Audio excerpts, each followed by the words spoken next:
up in the Canastota Central School District's regular board meeting, April 13th, 2021. If I could please have you stand for the pledge.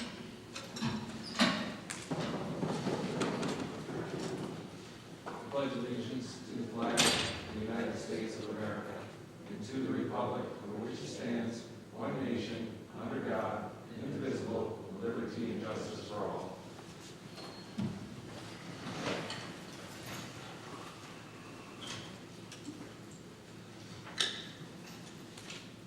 Good evening.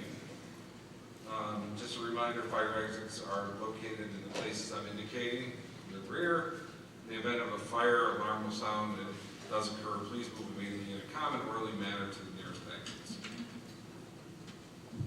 Routine matters. Board minutes for March 23rd, 2021. The CSD recommendations that are listed in your packet. May I have a motion, please? Second. Any discussion, corrections? All those in favor? Aye. Opposed? Carried. This is our first public comment period. If anybody here would like to speak.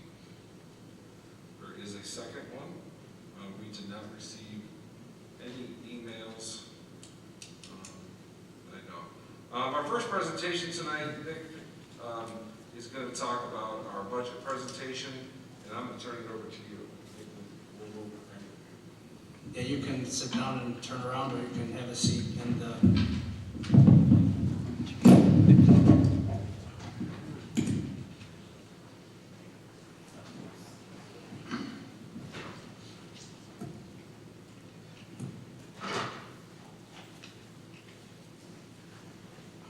if you don't mind, I'm going to go back here.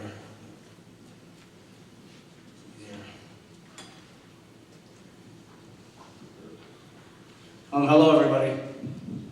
Welcome to the 2021-22 proposed budget presentation. First and foremost, I'd like to thank the Board of Education for their support and the opportunity to present this in person.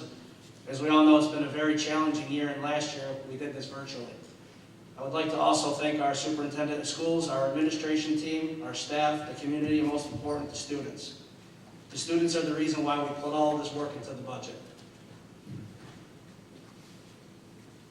First slide is going to be our major district initiatives, and I'm going to hand it over to our superintendent of schools, Sean Becerra, to discuss them. Okay, we always think it's important to frame the conversation about our budget process by talking about the fact that our budget proposal really should be a reflection of our priorities. So we talk a lot about what are our goals, what are our measurable targets, what are the things that we want for our students, what are the things that are important for them to be everything that they can be and have all the opportunities that we want them to have. And so we just wanted to highlight for you some of the things that are going to continue to be a focus moving forward, and things that will be supported through this budget that's proposed. Before we even get into that, though, we want to, I think, as Nick and I have been, going through this process, particularly over the last 2 to 3 months. This is probably the most, actually I'll correct it, it's not probably the most, it is the most unusual budget process that I've seen. I've never seen a range of possibilities like we've experienced this year.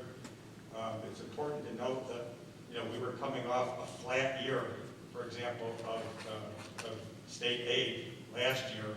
And back a few months back, just in January, when the governor put out his initial budget proposal, we were looking at a flat aid increase again, which is really, really difficult for districts to handle. So we were concerned. We were hopeful that something would change, but we were concerned.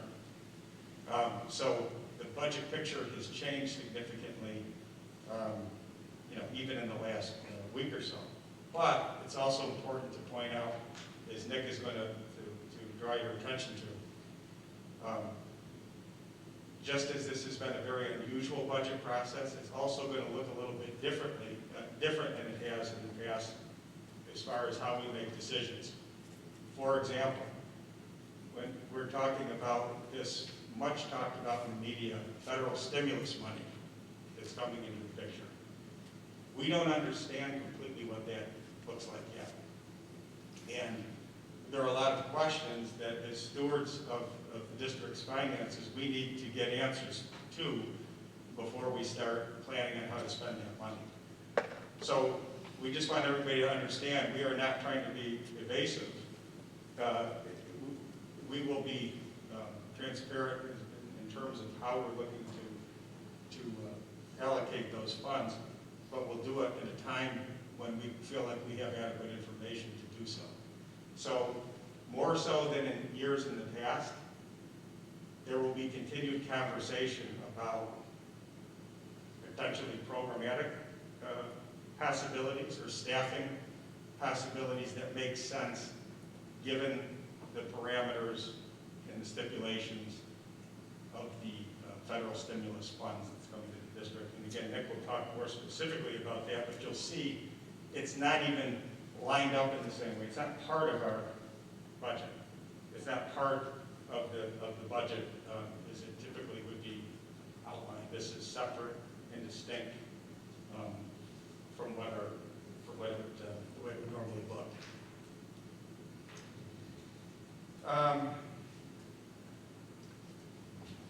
Just want to highlight a couple of the things that are going to continue to frame our focus. The top item is always going to be important. As an identified district, we want to continue to make sure that we're doing things to support our students, support our staff that are going to help us to achieve the results that are important to us. I'll be the first to point out, we're not just about doing well on assessments, but it is a part of our profile. It is something that is important to us.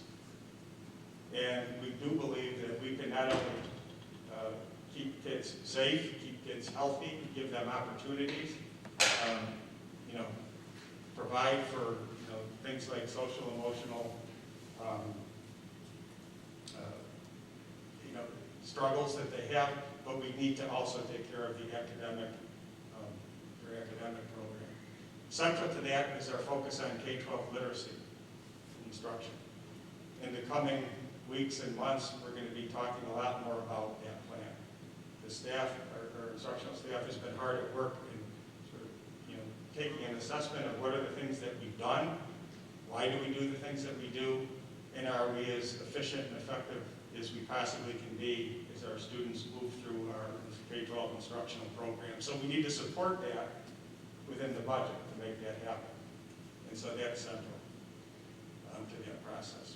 And there are a number of other items, like our focus on looking at what are our real numbers, what is our performance. It's important for us to not just talk generally. We need to talk specifics when we talk about how we measure our performance. And so we will be using various metrics to show you how we're progressing, meeting targets. I already spoke about the curriculum alignment process. That's a huge part of our K-12 process that's going to support certainly going to be supportive of our literacy instructional plan. Some interesting points here are that as much as some of these items are funded by our budget, some of these items that are on that list, we've actually found ways to support outside, in creative ways, outside of just the general budget. For example, this past year, Engaged Canastota Community Foundation was established, which is a great way to supplement the things that are important for our students, but it's not always necessarily going to come out of our base budget. We're going to talk a little bit more, and Mr. Clancy's going to talk a little bit more about some special education programming, so I'll hold off on that. Both academic and social, emotional, mental health intervention services are key to this program. As we get more clarification of how we can build on our base budget with the federal stimulus funds. A central part of that conversation is going to focus around how do we supply additional support, both academic and in the social emotional area. And finally, we think it's important to continue to forge connections to the local and regional community and economy. And we think it's important to send the message that the school is not a disconnected entity. The school is directly attached to and engaged with the larger outside community. And in fact, we can be a part of the solution to some of the challenges that our region has. So if we can be a part, for example, of supplying interested, engaged, and prepared students who can go into careers that are in demand in our region, we want to be a part of that. We've had a tremendous response from the local and regional businesses who want to work in partnership with the school. And this past year during the pandemic, we've been able to do a lot of foundation, establishing a foundation for this program. And as we move into 2022, we're really going to see some growth and start to really see some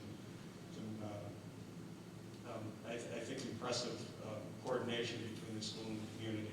But those things obviously take support, and it means that we're looking at how are we using our resources and our staff. And so we'll continue to do that, make sure that we're providing our students the best opportunities possible.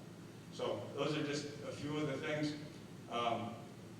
Again, those are things, a lot of those things are tied directly to the instructional program. First and foremost, and I don't think that's news to anybody who's been a part of the school community for the last year, certainly everything has started with our focus on health and safety. Everything we've done this past year has started with our doing right by students and staff, by doing the right thing. When the guidance called for having barriers as an option, we got barriers in our classrooms. When we needed face masks or we needed cleaning supplies, that was a focus. And that will continue to be a focus, and we'll continue to adapt, certainly based on whatever guidance is as guidance evolves in the new year. So I will turn it back to you for the budget calendar. I just wanted to show you something. I added in a budget calendar timeline. I wanted to give everyone a snapshot of it. There's a lot of pieces to the puzzle and a lot of stakeholders involved in the budget process. This process is not about something that happens in the course of a few weeks. This process takes about 7 months, and building the budget calendar that is approved by the Board of Education all the way to the budget vote from December through June. Our job is to finalize last year's budget numbers, work on this year's budget, and plan for next year. So we're constantly working on a 3-year cycle each and every year. Just want to talk about some factors that are impacting the 2021-22 budget. The first is the stimulus money. Very uncertain exactly what is going to happen with this money. New York State finalized their budget on Thursday, April 8th, which was just a few days ago. And there's more questions than answers. We had a meeting with State Ed Planning that's held through Questar, and there was about 500 business administrators on that meeting. There's only 713 or 14 school districts, so that's a large amount. Usually there's only 50, 60 people there, and there was so many questions that State Ed Planning said, okay, you guys got to stop asking, we have to get back to you because there's no answers yet. There's much more guidance to come out in the next coming weeks. The one thing I can tell you is the top number, that number was for the CARES Act, and it's not on the budget anymore.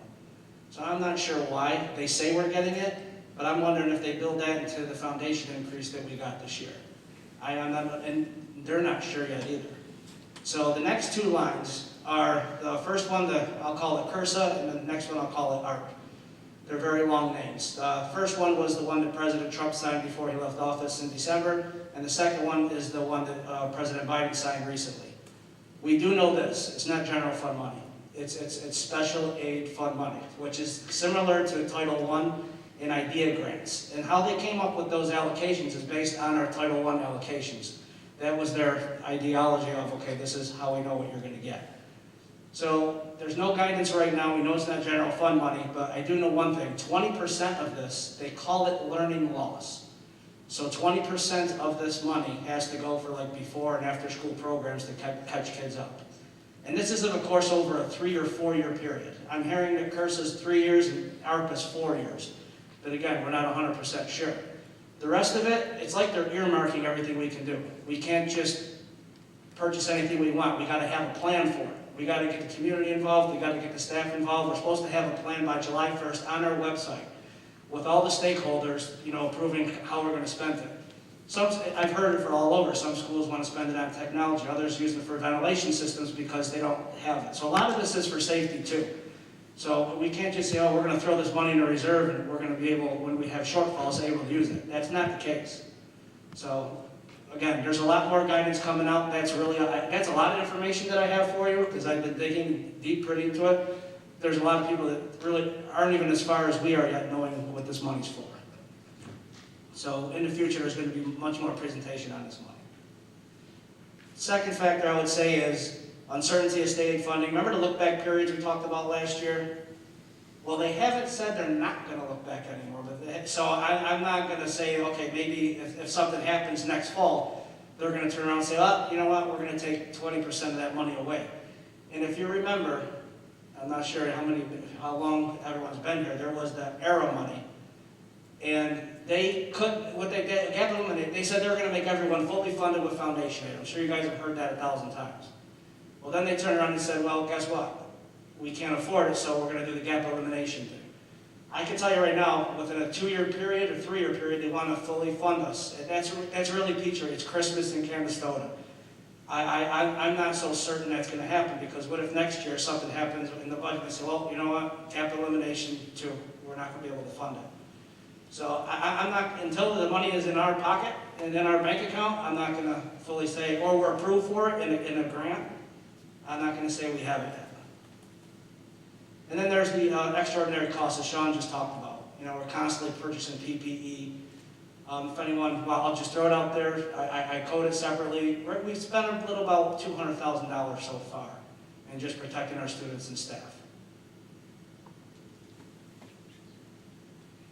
Budget components, this is the same exact slide as last year. This is just reminding everybody that they're layered into 3 categories. Program, which is our instruction, capital, which is taking care of our buildings, and administrative, which is all the other costs such as legal, auditing, human resources, taxing, BOCES costs, administrators, Board of Education, so that makes up a big portion of it. This is a summary of our budget this year. As you can see at the bottom, it's a 3.79% increase.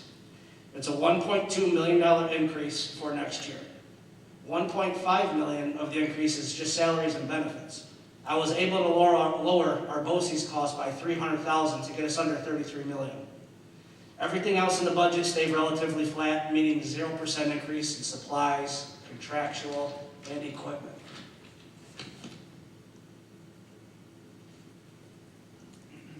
So as you can see, I got a little red dot here. 75.1% of the budget in program, it's increased by $715,908. As I talked about before, almost all the increases are in salaries and benefits. Note down here, I'll point to an OC-Ed. It's down about 200 and change. That's because BOCES got rid of their alternative education program. So we don't have anything for the kids that need that. But nobody in the Madison Oneida district has it. I'm not sure if the other BOCES have it right now either. They're trying to come up with something more virtual plan, something you can do in-house instead of going there. But we're not there yet, and we haven't been all year. Next slide, same thing, capital budget up for, it's 14.2% of the budget, it's up about $221,000, 10.7 administrative, up about $261, and again, it's salaries and benefits is what's driving that number. As you can see the numbers from last year and this year on both these slides. If you remember last year, I had an accounting adjustment because when I came in, I was accounting for things that I thought were accounted for incorrectly in the past. So as you can see in these 2 slides, all the numbers relatively match up. There's really nothing out of whack. That's the same here. There's nothing that sticks out like a sore thumb that says, oh, why is that so much higher or lower? So that means it's good to be able to compare numbers now. I think we're in a good spot. This is just a pie chart. This just kind of shows you, 3/4 of it has to do with our kids and instruction. There's capital administrative costs take up the other quarter. Total budget, $32,812,350. Now I'm going to go to the revenue slide. And I just kind of wanted to go over the numbers. We have a state aid up a little bit. Reserve funds, we're using a little less. The appropriated fund balance, I want you to pay attention to that. You say, oh, why are we using so much? Well, we froze the budget. We didn't spend a lot last year. We were able to roll it over. And we're able to roll it over again. I think this is very important because it's a very calculating thing that we did. This saves jobs, this saves opportunities for kids. We're just going to waste the money.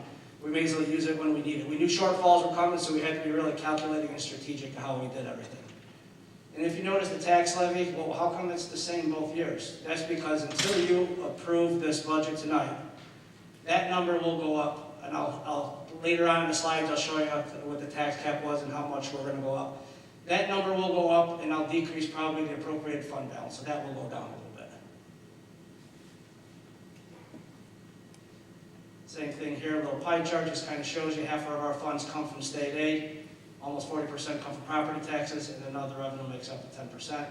The other 10% is what we're going to use this year in fund balance, reserves, and other miscellaneous income that comes in. So I just want to talk about the next couple slides, the key components of the 2021-22 budget. As stated before, it's an increase in the 21-22 of 3.79%, which is approximately a little over $1.2 million. The budget stays within the established tax cap. The tax cap this year is 1.79. Last year it was 2.65. And with that, we're able to increase the levy $227,107. Provide and maintain adequate district reserve levels. We're always paying attention to our reserves. We always want to make sure we're replenishing them when we can. And next, I'm going to give it to Assistant Superintendent Chris Clancy to talk about the special ed program changes that are coming. Thanks, Nick. So I'm going to talk a little bit about some considerations that we made with our special education programming, looking at this year's programming and then looking ahead to next year's programming. So just to start, before I get into some of the details, to make sure everybody has a kind of a common understanding, some of our special education program that we provide to students here in Canastota is provided in district, which means some students who receive special education services receive those services in classrooms in Canastota.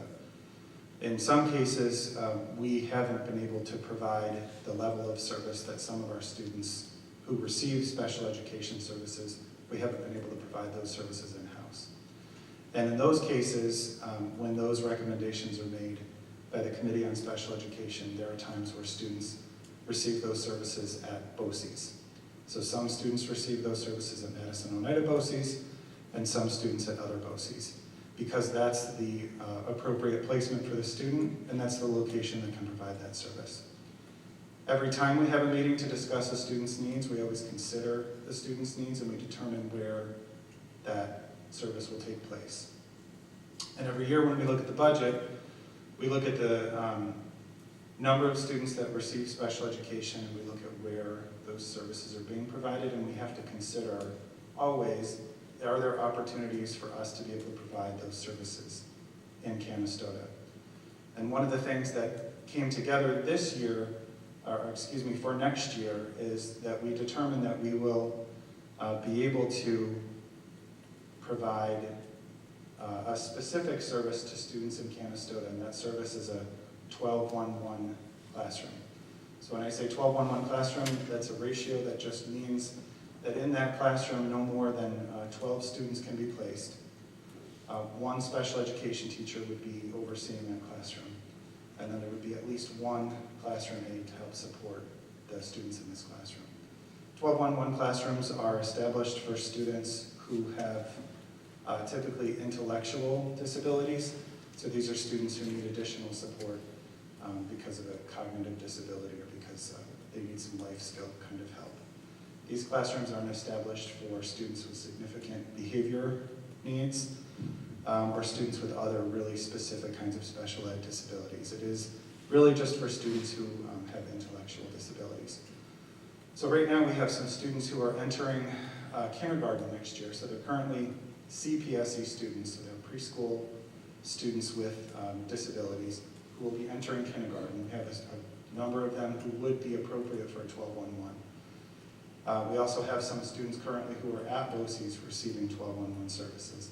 And then we have a couple students in-house who would be appropriate for this. And so when we looked at the numbers across the board, and again, always consider, are we able to offer it in Canastota? We did make the determination that we can actually do that in 2 places. So we can establish a K2 classroom, and we can also establish a 3-5 1211 classroom. So that's what we're proposing in the budget tonight. Again, because we're able to bring those students back to district. And as part of that, we would have to look at our staffing. So we would need additional special education teachers to run those 2 classrooms. We would likely need a few classroom aides to support those classrooms, and we would need some additional speech therapy and physical therapy support. Looking at that big picture, one of the outcomes of that, not the first outcome, but one of the outcomes of providing services in-house is that there is a fairly significant savings when we look at the cost of sending a student to BOCES and the cost of providing services in-house. Now, a question that is probably a natural question when we talk about bringing services back to Canastota is, this is great, but why aren't we bringing back all of our special education students? And I go back to what I started with, and that is that every student has different needs in special ed. And all those needs always have to be considered. When we are able to support those needs in district appropriately, we will make every effort to do that, and that's what we're doing here. When we don't have the resources or the ability to provide those services, and it's in the student's best interest to receive those services at a BOCES, for example, we'll always make the decision that's going to be better for the student. We wish we could do it for every student, or bring back every student, but there are students who really will be better served at BOCES right now. Again, this is an annual analysis that we'll make, so this is a step we're taking this year, and we'll do this annually. Thank you. Thank you for that explanation, Chris. Moving on to some of the other key components of the budget. This slide looks similar to last year as well. With the efficiency of our operation, we're always monitoring our supplies and materials. Like I stated earlier, we froze the budget in November, primarily due to this year I'm doing the same thing with our banking, and within a short period of time, we were going to announce who is going to be our bank. It could be the same with M&T, or we can be with another one, depending on their costs and services. The next 2 will always be the same. They'll be the same next year, they'll be the same 5 years from now. We're always going to utilize our grant funding to support instructional priorities, and we're always going to work with BOCES, whether it's directly or through cross-contracts with other BOCES and other school districts. Efficiency of the appropriated fund balance. A couple slides ago, I showed you how I was able to roll over almost double in fund balance that we have in the past. So, the district's always going to utilize this, and, from the COVID pandemic, from a little at the end of last year to this year, we were able to do that with.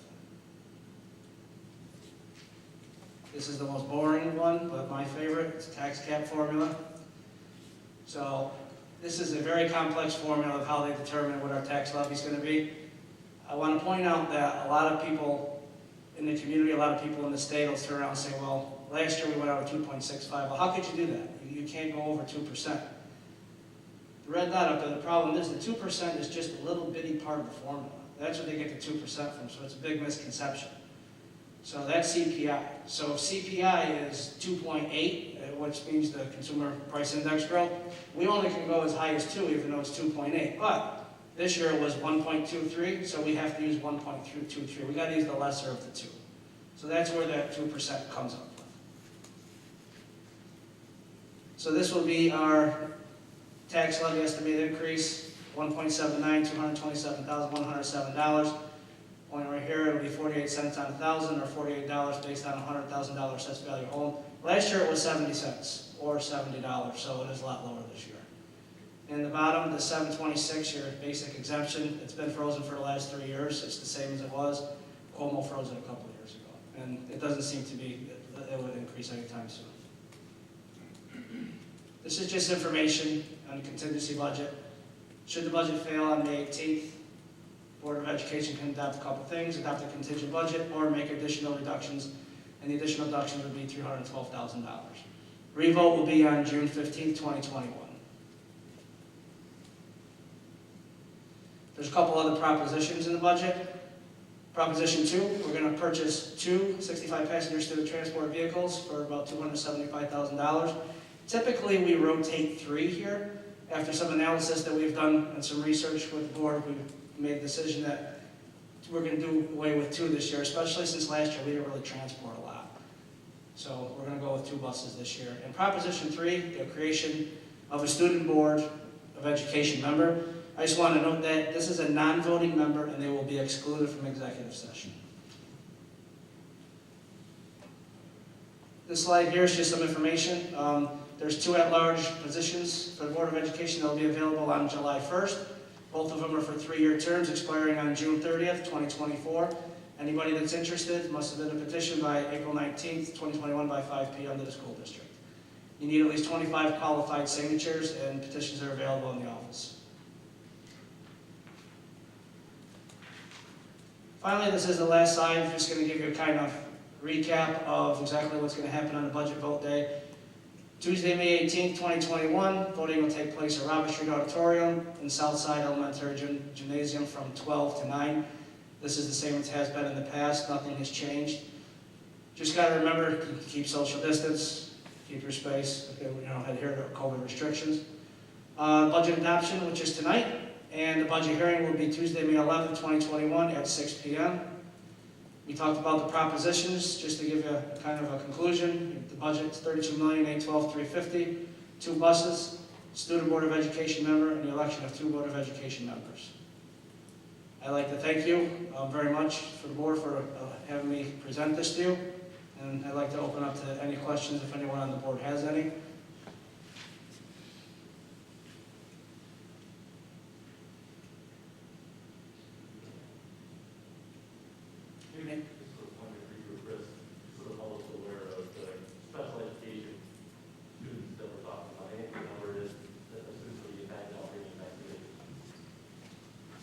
Yeah, I didn't catch it all, I apologize. No, I was just saying. Yeah, thank you, Chris.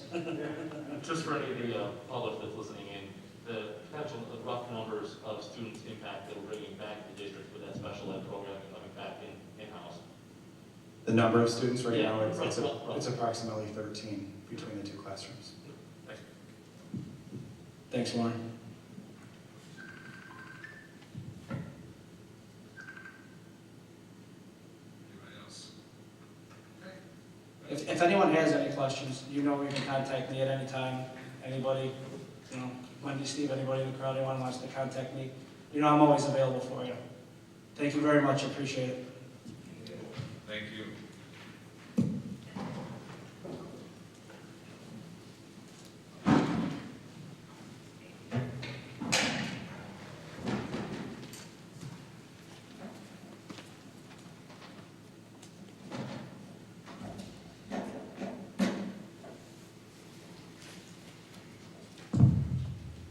As a reminder, I'll ask our board members if your microphones are not on to turn it back on.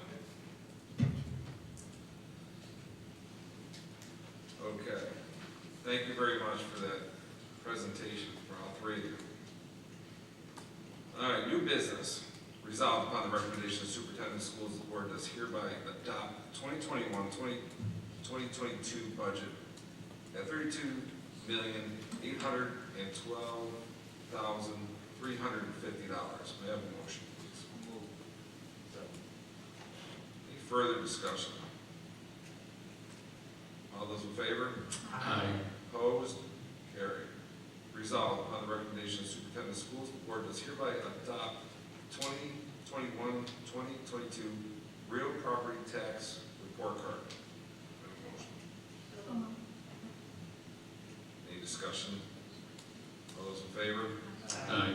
Opposed? Carried.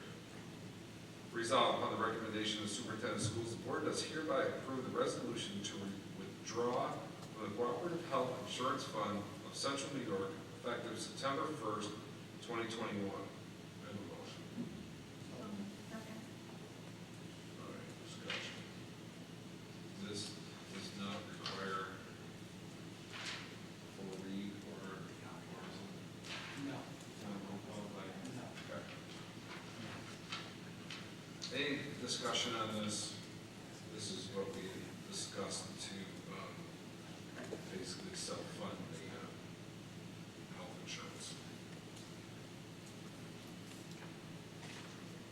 All those in favor? Opposed? Carried. Resolved upon the recommendation of the superintendent of schools, the board does hereby approve the cooperative bidding resolution with Madison and United BOCES for the 2021-22 school year. May I have a motion? Second. Any discussion? All those in favor? Opposed? Carried. Resolved upon the recommendation of the superintendent of schools, the board does hereby approve the resolution in addition to ex officio student board member of the Board of Education. Second. Discussion. This is what Mr. Canuccio talked about here, is this is a proposition that will be on the ballot. You would think it'd be easy to get a student to join us simply, but it requires an actual public vote to do that, so that will be on there. Any further discussion? All those in favor? Opposed? Carried. Resolved upon the recommendation of the superintendent of schools, the board does hereby approve the budget transfers that are in your packet. So moved. Second. Any discussion? All those in favor?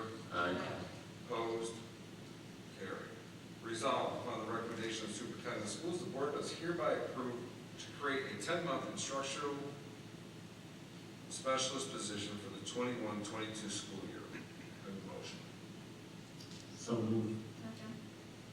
Any discussion? All those in favor? Opposed? Carried. Resolved upon the recommendation of the superintendent of schools, the board does hereby approve the 2021-22 pay schedule. Second. Any discussion? All those in favor? Opposed? Carried. Resolved upon the recommendation of the superintendent of the schools, the board does hereby approve the 21-22 staff holidays calendar. Have a motion. Second. Any discussion? All those in favor? Opposed? Carried.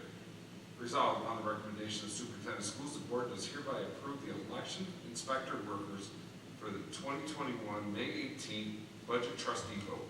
So moved. Second. Any discussion? All those in favor? Opposed? Carried.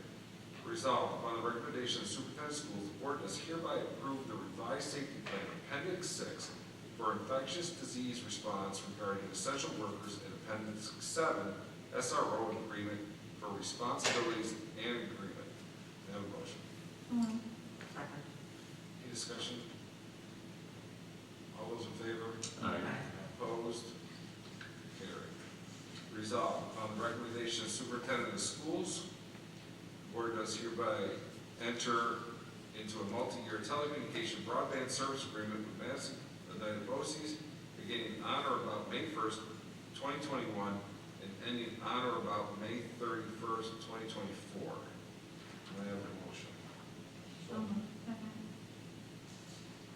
Discussion. This is an upgrade, this is an upgrade plan. No, It's just a renewal plan? just a renewal? Yep. Okay. Any further discussion? All those in favor? Opposed? Carried. Resolved upon the recommendation of the superintendent of schools, the board does hereby approve the 2021-22 district student program calendar. It's in your packet. May I have a motion? Second. Any discussion? All those in favor? Aye. Opposed? Carried. Resolved upon the recommendation of the superintendent of schools, the board does hereby approve the revision of the current student program calendar. April 26th and April 27th will be half-days for staff development. May I have a motion? So moved. Second. Any discussion? All those in favor? Aye. Opposed? Carried. Committee reports. Academic committee. Anything? Safety? No. Policy? That's not bad. Facilities? I have met this evening, took a nice little walk with our construction management. It's on, yeah, not close enough. Anyway, we met this evening before this meeting, took a walk with our construction manager, as well as, Mr. Campbell, and the rest of the facilities committee, see what's currently going on throughout the district. The locker rooms are pretty well non-usable at the current time. There's some bathrooms that are being demoed, cleared already. There's a lot of work going on. It's exciting. I think we're all very pleased with what's going on.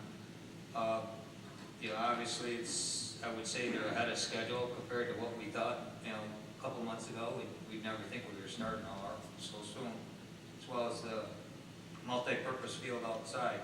I see there's a lot of progress out there, and I think the community's starting to see the progress is going on. You have great investment. We're pretty good shape with it so far. If there's any time that anybody wants to be involved with any of the walkthroughs, I would imagine we're probably going to do it pretty regularly now, every couple weeks. Feel free to chime in, and I'm sure we'll be happy to facilitate anybody that wants to walk through with us. That's about it. Any questions for facilities? There's a lot of work. And I will say, as we walk through tonight, the contractors who are working in the school have created a barrier of safety so that in the hallways where work is happening, they're making sure that it's safe for our students to still be in here. There's the amount of dust and debris that may be going on. Budget and audit. You saw most of that. We met on March 30th. Also, the majority of that is here, your budget transfers and fruits of Mr. Panuccio's and Mr. Becetta's and Mr. Clancy's budget presentation. If anybody had any additional questions? Okay. Board comment period. Anybody? Okay. Superintendent's report. Okay, a lot of news in the last really 4 or 5 days has come out regarding a lot of the things that I'm asked about most frequently. So I just wanted to highlight some of the things. Start off by highlighting things relating to the school reopening plan. We were surprised last Friday night. It was after, it was probably 5:30, maybe 6 o'clock, when word started circulating that the health department had issued new guidance relating to school reopening plans.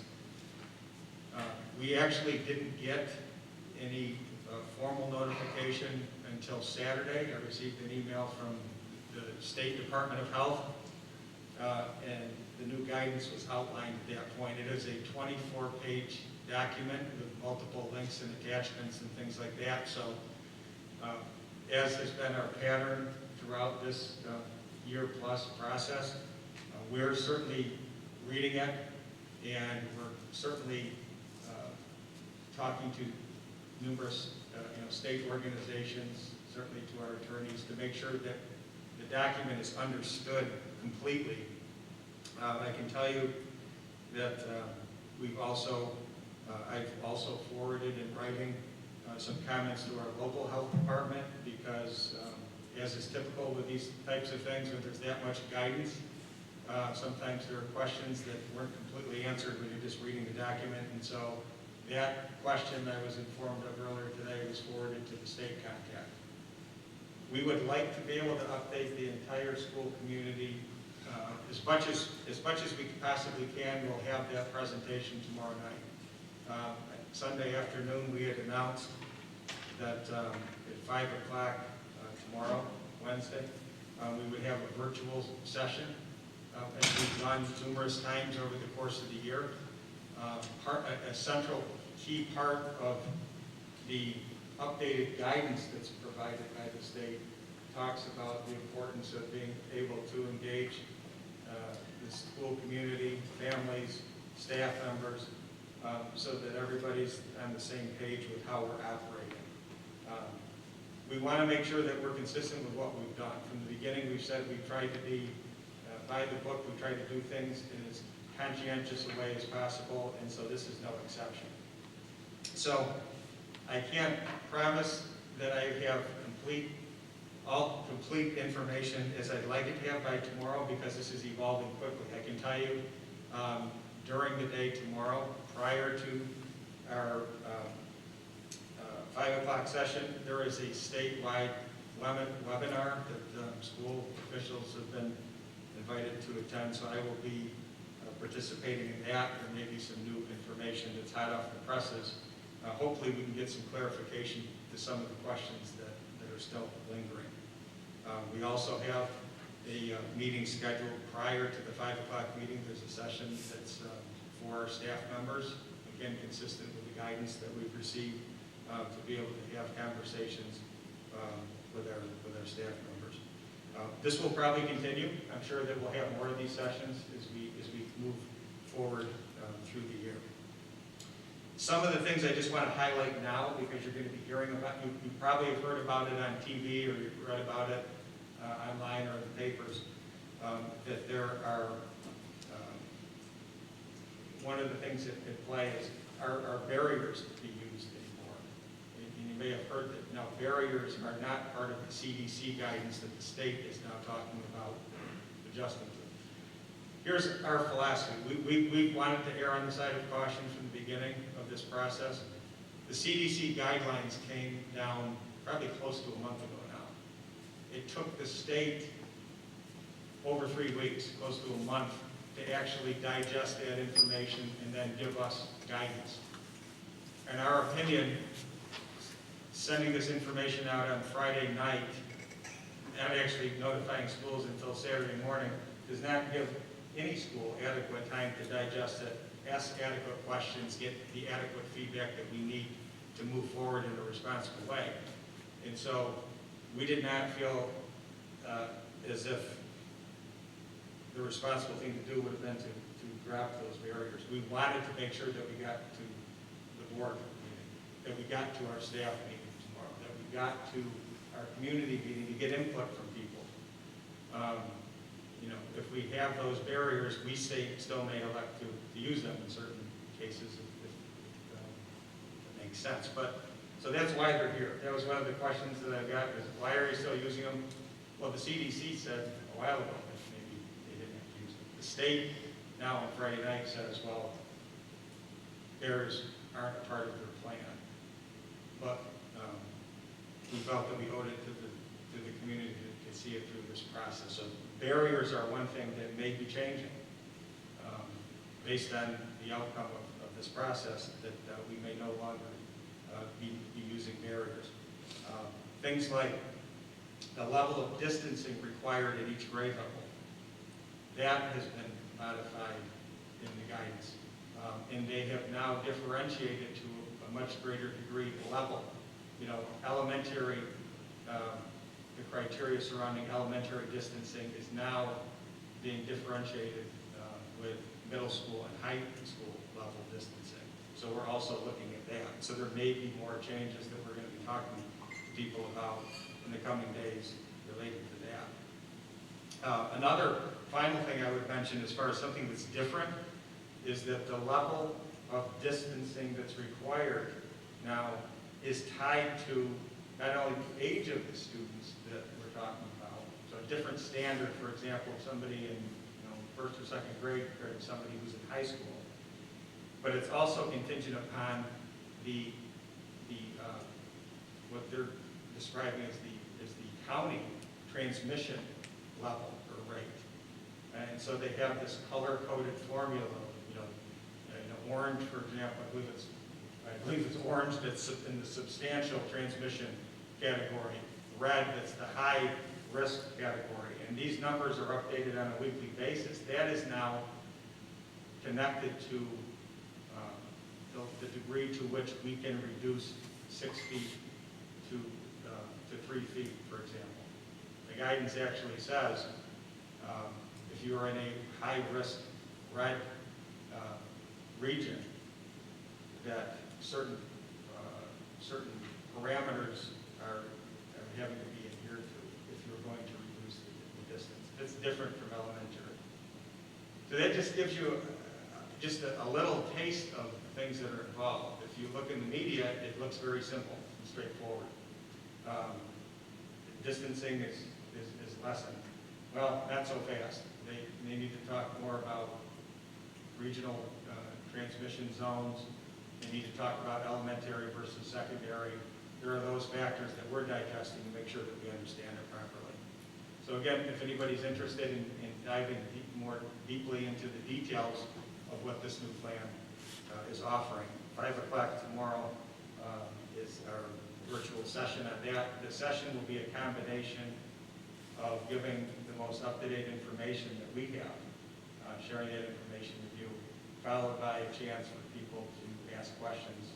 As we've done in the past, we'll take live questions if people want to ask them. If they want to ask them or if they want to forward the question, then we'll answer it. One of the questions I'm sure that people were eager to ask more about is end-of-year events, graduation, those sorts of things. Probably on a lot of people's mind now that we're heading into the middle of April and the end of the year is just around the corner. I said at the beginning of my comments, a lot has happened in the last couple of days. Well, just yesterday, we got new guidance yesterday afternoon regarding graduation and end-of-year events. And there is still a big distinction between indoor and outdoor activities. So, for example, right now there's an indoor capacity limit of 100 for venues or 200 for outdoor venues. There's now a whole new list, or a whole new sort of matrix, I guess, almost, that provides additional information about if, for example, a school district were to have an event of over 200, then it has to be based on the percentage of the capacity on a sliding scale. So if it's,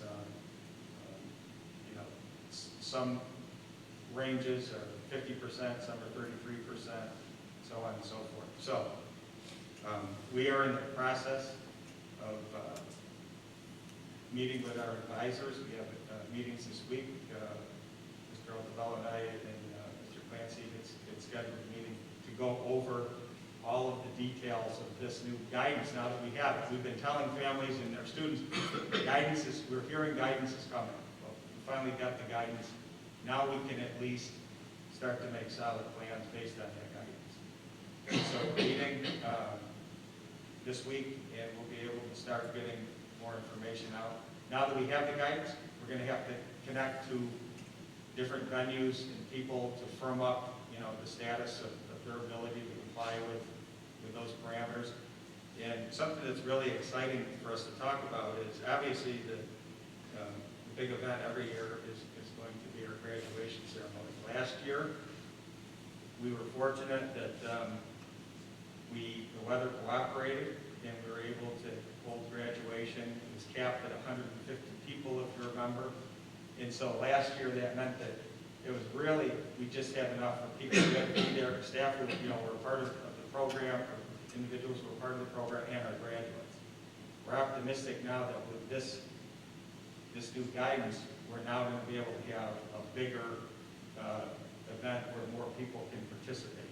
However, it can't look like it has in the past. It would be too limiting if we were to do something inside. Inside is really not an option for us. We couldn't do anything of the magnitude that we'd like to do. Unfortunately, outdoors on our campus is not possible like it was last year. It worked out well last year at the stadium. we don't have it now. We're happy to see the bulldozers and everything happening, and we're looking forward to having that facility ready to go for the new year, but it's not going to be ready for the end of June this year. So we started looking at different options, and there are a few things that were important. We need to find a place that has the capacity so that we could have more, we'd like to have families be able to be there this year. We wanted something that was close, and something that there was a real attachment to in the Canastota community, and so we reached out to Boxing Hall of Fame. We had numerous conversations, and they actually went over and did a site visit at the Hall of Fame with Ed Brophy, and he's been, Mr. Brophy has been very helpful to us in the process, and we're looking at options now that we have guidance, looking at what capacity limits are and what would the logistics of a graduation ceremony at the Hall of Fame facilities look like. So while details are still being worked out, and obviously this is really, we're only about 24 hours, not much more than 24 hours removed from getting the guidance. The wheels are in motion. I've already talked to Ed since the guidance has come out again. And again, he's very willing to work with us to make this happen. I think this is a good example of a tough thing, a challenge, an event, that we're in a pandemic in a major capital project. So there's challenges, but out of this, I think we could have a really, really great event for our students and our families, and not many kids can say that they graduated at an International Hall of Fame venue. So that's a pretty cool thing, and something we're excited about. Again, we need to finish off some details and fine-tune things, but we're optimistic that this may be a possibility for us. As soon as we can share any final word with people, obviously, well, we're looking forward to do that. As I said, that's graduation, but there are a lot of other end-of-year events. There had been a correspondence that went out within the last week or so. It was a summary document of where events stand. Obviously, a lot of those events will be fine-tuned based on this guidance. We may be able to do things a little bit differently. So as we continue to meet with advisors, we'll share information with the school community, update you on where things stand. There's a lot going on. I wanted to at least focus, though, on the reopening process, and the graduation and end-of-year events. And we'll continue to do so in writing and through our video updates and on our website as more information comes in. And I was talking long enough, so I'll stop there. Any questions for the superintendent? Thank you.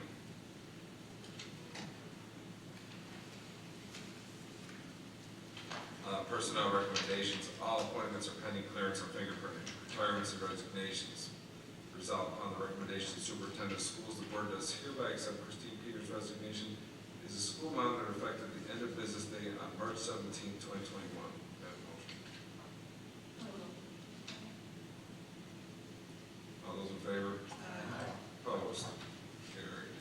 There's no permanent appointment, substitute appointments. Resolved upon the recommendation of the superintendent of schools, the board does hereby appoint the following substitutes. Robert Belch, sub food service helper at $12.50 an hour, effective April 14th, 2021. May I have a motion? All those in favor? Aye. Opposed? Carried. Coaching.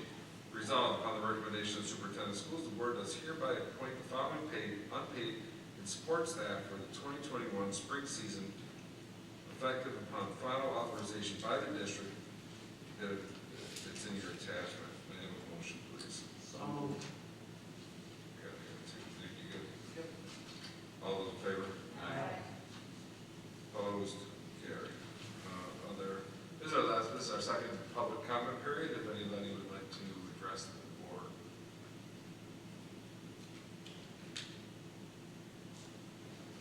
All right, future dates. As you heard, tomorrow, April 14th at 5 p.m., there is a community virtual town hall. On April 20th, there's a special Board of Education meeting at 6:30, that is on BOCES vote. On May 11th, budget hearing, regular meeting at 6 o'clock here in the auditorium. And on May 18th, budget trustee vote from noon to 9 p.m. Anybody have anything else? Is that meeting on the 20th, Joe? To do the BOCES vote, or will we have a regular meeting?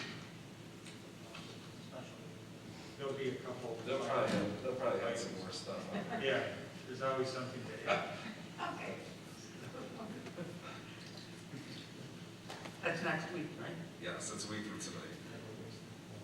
You never waste a forum. Yeah, thanks. I would like to accept a motion to go into executive session to discuss a personnel matter, please.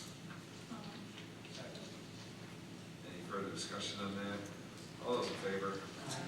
Opposed? Carried. We are now in executive session. We will not be returning with any actionable items for this evening. So thank you very much for joining. Thank you for being